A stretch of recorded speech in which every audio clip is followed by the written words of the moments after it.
Can you believe that a black teenager with no legal background could turn the tables on a seasoned lawyer and a strict judge?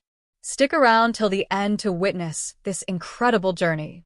Don't forget to like, share, and subscribe for more inspiring stories like this. Now, let's dive into Jordan Carter's emotional fight for justice. The courtroom buzzed with faint whispers and the occasional rustle of papers. A cold, clinical light washed over the room, bouncing off the polished wooden benches and casting sharp shadows on the faces of those present. Every seat was taken, and every eye was focused on the center stage. A battle was about to begin. Sitting high on his bench was Judge Reynolds, a man known for his strictness and sharp judgments. His icy demeanor and unwavering gaze often left those before him scrambling to hold it together. He scanned the room, his expression as sharp as the gavel in his hand. Suddenly, the heavy courtroom doors creaked open, and the whispers died down. All eyes turned to see a teenager step inside, Jordan Carter, a 17-year-old black boy. He held a worn briefcase in one hand while his other hand nervously adjusted an oversized blazer that hung awkwardly on his slim frame. His sneakers squeaked softly against the floor as he walked to the defense table. Murmurs rippled through the room, not just of curiosity, but of quiet disdain. Some spectators exchanged knowing glances while others whispered under their breath, "What's he doing here?" Judge Reynolds raised an eyebrow, his lips curling into a faint, condescending smile. "This isn't the gymnasium," he quipped, his voice slicing through the silence. "Are you sure you're not lost on your way to basketball practice?" The room erupted in soft laughter, led by Franklin Moore, the opposing attorney, whose smirk carried a dismissive weight. But Jordan didn't falter. He paused, straightened his shoulders, and looked the judge directly in the eye. His voice, though young, was steady and firm. "No, Your Honor," he replied. "I'm here to defend my mother." The courtroom fell silent. Every gaze locked on Jordan. For a moment, time seemed to stop, and the weight of his words hung heavily in the air. But Jordan wasn't always this bold. To understand why he stood there that day, you need to know about the struggles he and his mother endured that led them to this moment. Jordan Carter lived with his mother, Angela Carter, in a neighborhood that felt forgotten by time. The streets were cracked, the homes weathered, leaning into each other as if they too bore the weight of the struggles within. Life wasn't kind to families like theirs, especially a black woman raising her son alone. Angela worked tirelessly as a cleaner, picking up extra shifts when she could, just to scrape together enough for rent and food. Despite the hardships, Angela always managed to make their tiny house a home. It wasn't much, just a few rooms with peeling paint and a leaky faucet, but it was filled with warmth, laughter, and hope that tomorrow might be a little better.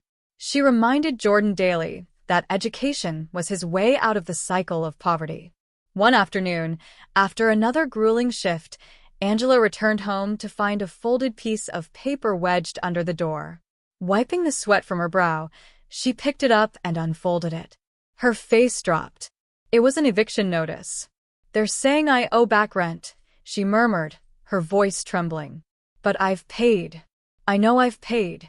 Jordan, sitting at the kitchen table with his school books, immediately sensed something was wrong. He stood up, took the paper from her hands, and scanned it carefully. The more he read, the deeper his brow furrowed. "Mom, this doesn't add up," he said firmly. "Something's wrong here."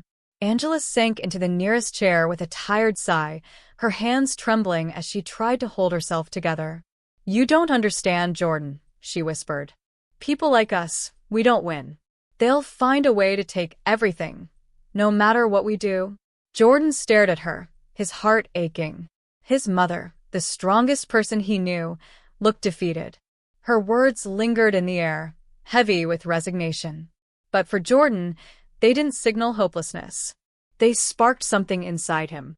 He clenched the paper tightly, determination flickering in his eyes. If no one else would fight for their family, he would. He didn't know how, but he knew one thing for sure. He wasn't going to let them take their home without a fight. As evening wore on, Angela moved around the small house with slow steps, her presence echoing faintly. Jordan couldn't shake the image of her sitting earlier, her hands trembling and her voice breaking. She had always been his rock, working tirelessly to give him a better future. Now, she seemed broken, resigned to a fate she didn't deserve. Later that night, as Angela sat on the couch staring at the faded wallpaper, Jordan approached her. "Mom," he said softly, sitting down beside her. "We can't just let this happen. You've done everything for me. Now, it's my turn to do something for you." Angela shook her head, her voice heavy with exhaustion and doubt. "Jordan, you're just a boy," she said. "This is bigger than us. They've got lawyers, contracts, power. We can't fight them." "But what if we can?" Jordan asked, his voice trembling slightly, but filled with conviction. "What if they're wrong? That notice doesn't make sense. There has to be something we can do." Angela sighed deeply, tears welling up in her eyes. "Even if we could afford a lawyer, Jordan, it wouldn't matter. People like the landlord, they always win. You can't fight the system." Jordan leaned forward, gripping his knees. "Mom, I know we don't have money for a lawyer, but what if I did it? What if I represented you?" Angela stared at him, stunned. "Jordan, that's impossible," she said, her voice cracking. "You've never studied law. You don't know how to." "I can learn," Jordan interrupted, his voice steady now. "You've always told me to work hard, to never give up. Isn't that what you've done your whole life? I can't just sit here and watch them take everything from us. I have to try." For a long moment, the room was silent except for the hum of the old refrigerator in the corner. Angela looked at her son, his face a mix of determination and fear. She saw the strength she thought had been lost. She reached out and placed her hand over his. "Jordan," she whispered, tears streaming down her face. "If you think you can do this, I'll stand with you. Always." Jordan nodded, his heart pounding in his chest. He didn't know where to start, but he knew he had to start somewhere. That night, while his mother slept, Jordan opened his laptop and began searching terms like tenant rights, eviction laws, and legal defenses. The world of law was overwhelming, but Jordan pushed through, fueled by love for his mother and the desperate need to protect their home. The days that followed were filled with sleepless nights and relentless determination.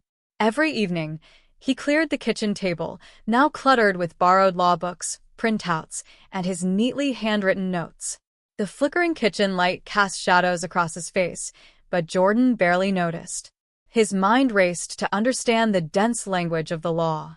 Angela often watched quietly from the doorway, her heart a mix of pride and worry. She wanted to help, but there was little she could do except offer silent support. One evening, she stood there a little longer than usual, her gaze lingering on her son. His shoulders were slouched, exhaustion clear in his posture, but there was something unyielding in the way he pressed on. Finally, she spoke, her voice soft but firm. "Jordan," she said, "you don't have to do this alone. You've done so much already." Jordan looked up, his eyes tired but determined. "Mom, if I don't do this, who will?" he replied. "They're counting on us to give up. But we won't. Not this time."